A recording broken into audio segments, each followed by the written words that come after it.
शानदार तरीके से इस सवाल को हम करेंगे। ठीक है ना।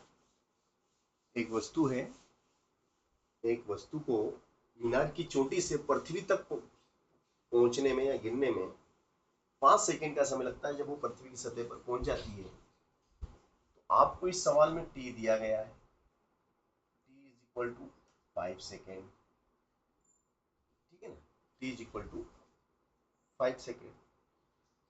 अब जी, यहाँ पर जी आपको 10 मीटर पर सेकेंड ही रखना है। जी इक्वल टू 10 मीटर पर सेकेंड स्क्वायर इनपुट करना है।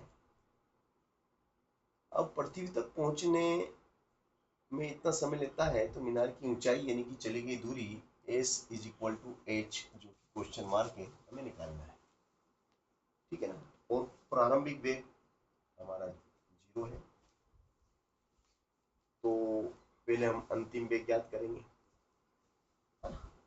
अंतिम वेग हमारा क्या है, पहले हम ये ज्ञात करेंगे। तो गति के प्रथम समीकरण से, गति के प्रथम समीकरण से हम क्या जानते हैं कि भैया गति का जो प्रथम समीकरण है v equal to U plus G T.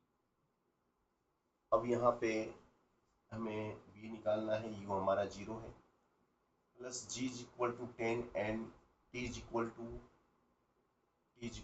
5, therefore v is equal to 50 meter पर सेकेंड। अब वो कहता है कि भैया h निकालना है, u भी मालूम है, v भी मालूम है, g भी मालूम है। तो गति का तीसरा समीकरण लगा दो। गति के तीसरे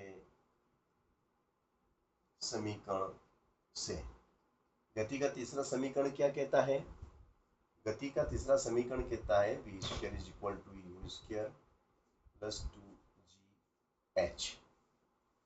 ठीक है ना।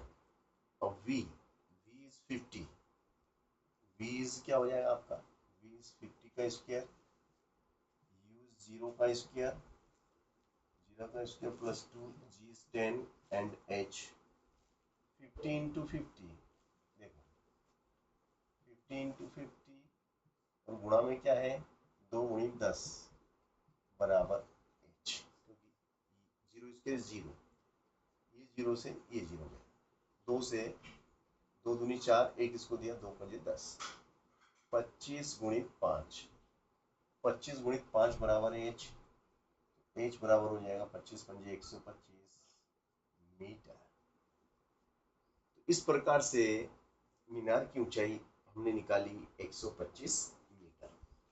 ठीक है ना। तो बहुत प्यारा सवाल था, बहुत अच्छा सवाल, बहुत ही इंटरेस्टिंग सवाल था जो मैंने आपको कराया।